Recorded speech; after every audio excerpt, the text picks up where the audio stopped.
Oke, shalom semuanya. Kembali lagi kita akan sama-sama belajar ya sejarah Indonesia hari ini. Nah, hari ini kita akan sama-sama melanjutkan pembelajaran kita mengenai perlawanan rakyat Indonesia. Sebelumnya, kalau kalian ingat ya, kalian sudah menonton video juga tentang zaman penjajahan Jepang di Indonesia, ya bagaimana keadaan orang Indonesia saat itu. Di awal kedatangan Jepang, Indonesia sangat menyambut dengan gembira karena menganggap Jepang sebagai penyelamat bangsa Indonesia untuk menuju kemerdekaan gitu. Namun selama berbulan-bulan kemudian ya sepanjang beberapa bulan ke depannya ternyata banyak tindakan-tindakan Jepang yang justru membuat penderitaan rakyat Indonesia semakin menjadi-jadi. Jadi apa respon orang Indonesia, bangsa Indonesia pada waktu itu? Pada akhirnya mereka tidak tahan dengan penderitaan itu dan akhirnya melakukan perlawanan. Nah, hari ini kita akan membahas beberapa perlawanan yang ada di daerah-daerah di Indonesia. Yang pertama yaitu perlawanan rakyat di Aceh, yang kedua perlawanan di Singaparna, perlawanan di Indramayu, perlawanan di Kalimantan, perlawanan rakyat di Irian, dan perlawanan Peta. Jadi ini 6 perlawanan yang akan kita bahas untuk materi kali ini. Oke, langsung saja. Yang pertama yaitu perlawanan rakyat di Aceh. Jadi, perlawanan rakyat di Aceh ini terjadi pada tanggal 10 November 1942. Perlawanan rakyat di Aceh ini dipimpin oleh Tengku Abdul Jalil. Ya, dia adalah seorang ulama muda, guru mengaji di daerah Chot Plieng.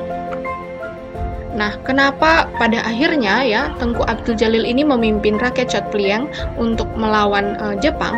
Karena mereka merasakan ya banyak tindakan sewenang-wenang yang dilakukan oleh pemerintah Jepang, terutama banyaknya penderitaan yang terjadi pada rakyat karena adanya Romusa itu sendiri. Nah, pada awalnya terjadi perundingan ya antara Tengku Abdul Jalil dengan pihak Jepang. Namun Jepang ya menyerang Chot Plieng terlebih dahulu sehingga terjadilah perlawanan pada tanggal 10 November 1942 oleh Abdul Jalil dan pengikutnya. Namun, ya setelah penyerangan ini berlanjut sampai tanggal 24 November 1942, pada akhirnya ketika Abdul Jalil dan para pengikutnya mencoba melarikan diri, mereka akhirnya tewas ya ditembak mati oleh tentara Jepang. Dari perlawanan ini, ya perlawanan rakyat Aceh ini tercatat bahwa 90 tentara Jepang dan 3.000 orang rakyat Chot Plieng yang meninggal dunia. Dan perlawanan rakyat Aceh juga tidak berhenti di sini, ya ada perlawanan lain ya seperti yang dilakukan oleh anggota Gyugun bernama Teuku Hamid. Namun ya pada akhirnya juga perlawanannya berakhir karena ia menyerah terhadap Jepang yang mengancam akan membunuh seluruh keluarganya jika tidak mau menyerah. Jadi inilah perlawanan rakyat pada saat itu di Aceh. Selanjutnya yaitu perlawanan rakyat di Singaparna ya di Tasikmalaya yang terjadi pada tanggal 25 Februari 1944. Perlawanan rakyat di Tasikmalaya ini dipimpin oleh Kiai Haji Zainal Mustafa. Ya, dia adalah seorang tokoh ulama dan pendiri pesantren di Sukamanah, Singaparna. Perlawanan rakyat di Tasikmalaya ini diawali adanya penolakan para santri ya pondok pesantren Sukamanah yang menolak untuk melakukan seikerei atau memberi penghormatan kepada Kaisar Jepang dengan cara membungkukkan badan ke sedalam-dalamnya ke arah bendera Jepang yang melambangkan matahari terbit ya. Jadi, menurut para santri waktu itu, kebijakan tersebut tidak sesuai dengan ajaran agama Islam, sehingga mereka pada akhirnya mulai tersinggung ya terhadap perlakuan seperti itu. Ditambah lagi dengan keadaan di mana rakyat banyak yang menderita akibat adanya kerja paksa atau Romusa, sehingga terus mendorong Kiai Haji Zainal ini untuk melakukan perlawanan bersama para santrinya. Sehingga pada tanggal 25 Februari 1944, Kiai Haji Zainal ini memimpin para santri untuk melakukan perlawanan. Namun, karena kekuatan yang tidak imbang ya, pada tanggal 25 Oktober 1944, Kiai Haji Zainal ini tertangkap dan dijatuhi hukuman mati oleh Jepang. Jadi di sini pada akhirnya berakhirlah perlawanan rakyat di Tasikmalaya yang dipimpin oleh Kiai Haji Zainal Mustafa.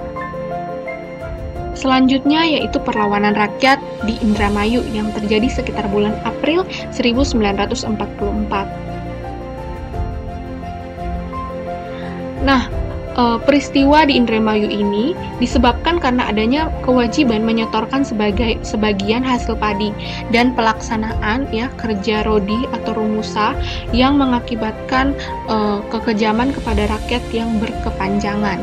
Sehingga pada bulan Februari 1944 perlawanan di Desa Kaplongan Distrik Karangampel pun terjadi. Selain itu di bulan Juli 1944 juga terjadi perlawanan oleh rakyat di Cidemper dan Loh Banner. Namun karena perlawanan ini bersifat spontan sehingga perlawanan ini dengan mudah dihentikan oleh tentara Jepang. Berikutnya yaitu perlawanan rakyat di Kalimantan.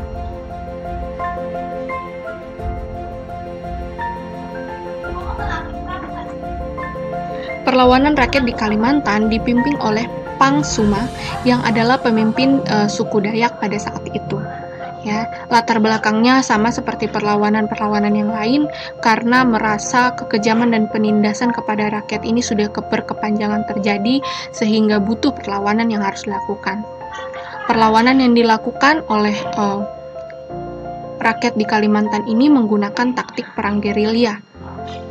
Dan perlawanan ini pun gagal karena memang sekali lagi kekuatan yang kurang seimbang dan juga terdapat mata-mata dari Jepang yang berupa orang Indonesia yang berkeliaran pada saat itu sehingga melaporkan segala aktivitas perlawanan yang dilakukan oleh orang Indonesia itu sendiri. Berikutnya adalah perlawanan rakyat di Irian. Perlawanan rakyat di Irian ini dipimpin oleh L. Rem Korem, seorang tokoh yang memimpin perlawanan di Papua yang berpusat di Biak, yang perlawanan ini diberikan nama dengan Gerakan Koreri. Penderitaannya juga sama, sudah tidak sanggup lagi untuk melihat penderitaan dan penindasan kepada rakyat yang tidak manusiawi dan berkepanjangan. Dan perlawanan ini pun Gerakan Koreri ini juga menggunakan taktik perang gerilya.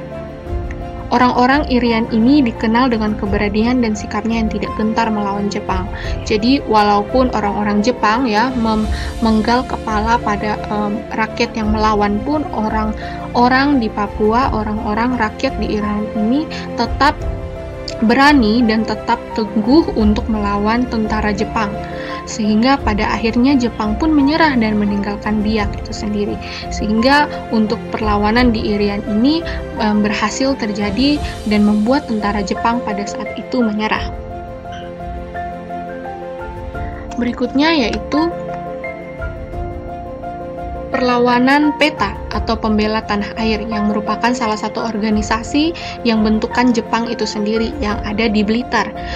Perlawanan ini terjadi sekitar tanggal 14 Februari 1945. Seorang komandan PETA yang bernama Supriyadi inilah yang memimpin PETA ini, organisasi ini untuk melakukan perlawanan karena persoalan pengumpulan padi, romusa, dan heiho yang dilakukan secara paksa dan di luar batas kemanusiaan. 29 Februari 1945, Supriyadi dan teman-temannya mulai bergerak. Mereka melepas tembakan, mortir, senapan mesin, dan juga granat. PETA ini merupakan perlawanan yang terbesar dalam sejarah pemerintahan pendudukan Jepang. Walaupun pada akhirnya Jepang kemudian mengarahkan pasukan untuk mengepung pertahanan pasukan PETA. Sehingga pasukan Supriyadi pun namun di sini tetap bertahan walaupun dikepung, tetapi pasukan dari Supriyadi ini, dari PETA ini sendiri tetap bertahan. Sehingga Jepang pun pada akhirnya melakukan siasat dengan berpura-pura untuk menyerah. Kemudian mereka melakukan negosiasi dengan anggota PETA itu sendiri. Dan para anggota PETA pun masuk ke dalam tipu muslihat tersebut. Mereka terperangkap oleh tipu muslihat Jepang yang berkata untuk menyerah dan berencana untuk berdamai. Namun, pada akhirnya, tokoh-tokoh dan anggota PETA ini pun ditangkap dan diadili di Mahkamah Militer Jepang yang ada di Jakarta pada saat itu, dan setelah beberapa kali melakukan persidangan, pada akhirnya mereka dijatuhi hukuman mati. Jadi itu adalah perjuangan dari rakyat Indonesia di berbagai daerah untuk melawan pendudukan Jepang pada saat itu di Indonesia. Oke, demikian pembelajaran kita hari ini. Terima kasih, Tuhan Yesus memberkati.